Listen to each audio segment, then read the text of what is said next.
Je suis Benoît Rondeau, je vous présente les divisions du débarquement, publiées aux éditions Ouest France. Une nouvelle approche de la bataille de Normandie, alors certes chronologique aussi, mais c'est de la voir sur la perspective des différentes grandes unités qui ont participé à cette bataille. J'en ai sélectionné 50 et je présente au lecteur le parcours de chacune de ces unités assez détaillé et pour chacune de belles illustrations. Des divisions essentiellement, parfois quelques bataillons ou des unités d'élite qui méritent aussi d'être présentées, par exemple les commandos britanniques, les rangers américains ou les bataillons de chars lourds allemands.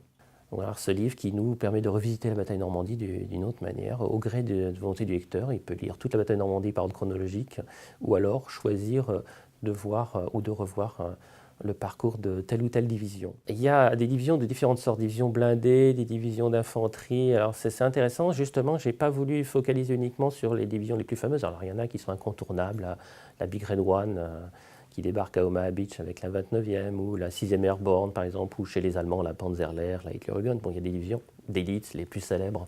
Il y en a d'autres moins connues, un certain nombre de divisions d'infanterie qui représentent quand même les gros bataillons des forces qui ont combattu en Normandie qu'on a tendance à oublier. Donc c'est intéressant de les retrouver aussi. Il y a bien sûr la 2e DB française, la 1re division blindée polonaise également qui a combattu dans l'armée britannique.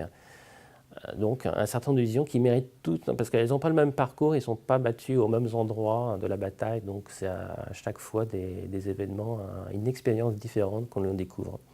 Et les mannequins permettent aussi de présenter des matériels, des armements spécifiques à cette période de la guerre, donc de la bataille de Normandie.